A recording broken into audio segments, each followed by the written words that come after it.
Welcome to Teja 70mm. నమస్తే తెలంగాణ. ఇవాళ వార్తలు చూసుకున్నట్లయితే తెలంగాణపై బీజేపీ సర్కార్ జలఖడ్గం, మన గోదావరి నీళ్లు తమిళనాడుకు.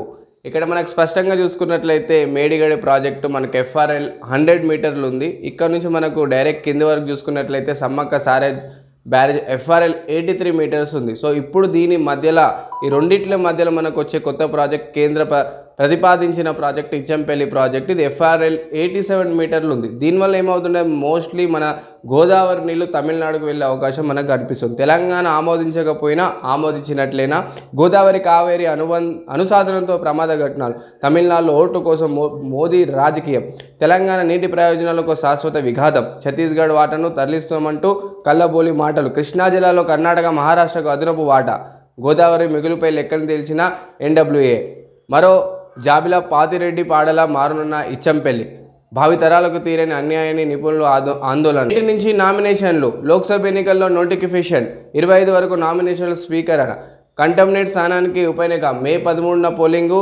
జూన్ 4న లెక్కింపు. మరో రైతు మరణం, నీళ్లు లేక ఎండిన పంటలు, అప్పులు తీర్చలేక మార్గం లేక ఆత్మహత్య. దేశంలో మోదీ వేవ్ లేదు, బీజేపీ అభ్యర్థి నవనీత్ సంచలన వ్యాఖ్యలు.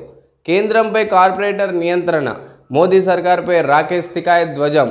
గురుకుల్ విద్యార్థి మృత్యుపై దుమారం, ప్రశాంత్ మృత్యుపై భువనగిరి పాఠశాల ముందు విద్యార్థుల తల్లిదండ్రుల ధర్నా, అంతిమ క్రియలకు 20 వేల్చిన సొసైటీ. ప్రశాంతి ప్రభుత్వం హత్యే, 50 లక్షల పరిహారం ఇవ్వాలని హరీష్ రావు డిమాండ్. కేరళ వెళ్లిన సీఎం రేవంత్ రెడ్డి, రాహుల్ కేసీ సెగ్మెంట్లో ఎన్నికల ప్రచారం, రాష్ట్రంలో 50 సభలు, 15 రోడ్ షోల్లో హాజరు. టీపీసీసీ అధ్యక్షుడు సీఎం రేవంత్ రెడ్డి ఎన్నికల ప్రచార సభలో పాల్గొనేందుకు బుధవారం కేరళ రాష్ట్రానికి వెళ్లారు. కాంగ్రెస్ పార్టీ ఎన్నికల ప్రచార జాతీయ స్టార్ క్యాంపెయినర్గా ఒకరైన రేవంత్ రెడ్డి గారు 7 రాష్ట్రాల పీసీసీల నుంచి ఆహ్వానాలు అందాయి. దీనిలో భాగంగా కేరళ రెండు రోజులతో పాటు ఉండనున్నారు. రేవంత్ రెడ్డి ఆ పార్టీ అగ్రనేత రాహుల్ గాంధీ తరపున వాయనూరులో బుధవారం జరిగిన బహిరంగ సభలో పాల్గొన్నారు. జాతీయ ప్రధాన కార్యదర్శి కేసీ వేణుగోపాల్ తరపున అలపిజ్జి నియోజకవర్గంలో జరిగే ఎన్నికల ప్రచారంలో పాల్గొన్నారు. ఈ నెల 13 నుంచి వచ్చే 11 వరకు రాష్ట్రంలో జరిగే ఎన్నికల ప్రచారంలో రేవంత్ రెడ్డి పాల్గొబోతున్నారు. కాంగ్రెస్ను టచ్ చేస్తే బీఆర్ఎస్ పునాదులు లేకుండా చేస్తా, 3 నెలల్లో బీఆర్ఎస్లో మిగిలేది ముగ్గురే, రేవంత్ లిల్లీపుట్ కాదు, మంత్రి కోమటిరెడ్డి వెంకటరెడ్డి. ఏడాదిలో కాంగ్రెస్ ప్రభుత్వం ఉండదని కేసీఆర్ చెప్తున్నారు. కాంగ్రెస్లో టచ్ చేసి చూడాలని హైదరాబాద్ తెలంగాణ భవన్కు పునాదిలతో కూల్చిన బీఆర్ఎస్ లేకుండా చేశారని రోడ్ల భవనాల శాఖ మంత్రి కోమటిరెడ్డి వెంకటరెడ్డి అన్నారు. బుధవారం మైండ్ గేమ్ షురు, లోక్సభ ఎన్నికల వేళ కొత్త ఆపరేషన్, ఉగ్రవాదుల ఏరువేత తమ ఘనతగా కలరింగ్, మసూద్ పనూన్ తంబఘటనలు బీజేపీ విజయాలుగా నెట్టింట్ల అనామక పోస్టులు, సాక్షులు ఆధారాలు చూపకుండానే ప్రచారం, ఓట్లు దండుకునేందుకు అంటున్న బుద్ధిజీవులు.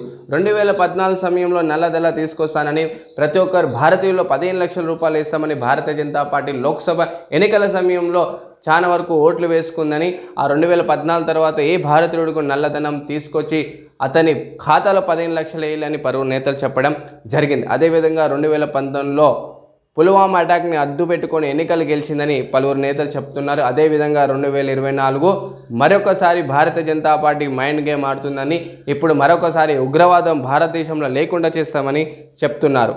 కేంద్రంపై కార్పొరేట్ల నియంత్రణ, బీజేపీ మేనిఫెస్టోలో రైతుల నమ్మటం లేదని మోదీ సర్కార్పై రాకేష్ తికాయత్ ధ్వజం. సో 2014లో భారతీయ జనతా పార్టీ తీసుకొచ్చిన మేనిఫెస్టోలో రైతులకి కనీస మద్దతుని ఇస్తామన్న మోదీ ప్రభుత్వం 10 సంవత్సరాల్లో విఫలమైందని, అయోధ్య రాముడికి ఆదిత్య తిలకం వైభవంగా వేడుకలు, పరవశించిన భక్తులు. శ్రీరామనవమి సందర్భంగా అయోధ్య రామయ్యకు బుధవారం సూర్యతిలక్ ధారణ అంగరంగ వైభవంగా జరిగింది. గర్భగుడిలోని బాలరాముడి నదుటపై సూర్యతిలకం అలంకరణ విజయవంతంగా జరిగింది. దీన్ని ప్రపంచవ్యాప్తంగా భక్తులు ఆనందోత్సవాలు తిలకించి పరవశించిపోయారు. నవమి సందర్భంగా ఆలయంలో ప్రత్యేక పూజలు నిర్వహించారు. వివిధ దేశాల భక్తులు అయోధ్యకి వచ్చారు. కాంతిని మళ్లించి తిలకం దిద్ది సూర్యవంశానికి చెందిన శ్రీరామునికి సూర్య కిరణాలతో తిలకం దిద్ది బుధవారం మధ్యాహ్నం 12:01 ప్రారంభమైంది. సూర్యకిరణాలు బాలరాముని నదుటపై పడటం సుమారు 2.5 నిమిషాలతో పాటు కొనసాగింది. సూర్య తిలకం mechanism Indian institute of technology ద్వారా ఇది డిజైన్ చేయబడింది. సూర్యుడు భ్రమణ కాలానికి అనుకూలంగా ఏటా శ్రీరామనవమి సూర్యుడు కిరణాలు నేరుగా బాలరాముడి విగ్రహంపై పడేలా శాస్త్రవేత్తలు కృషి చేశారు. శ్రీరామనవమి సందర్భంగా బుధవారం మధ్యాహ్నం 12:01 తొలిసారి శ్రీరాముని సూర్యకిరణాలు బొట్టు పెట్టే విధంగా మంత్రాలతో సూర్య తిలకం కార్యక్రమంలో నిర్వహించారు. సో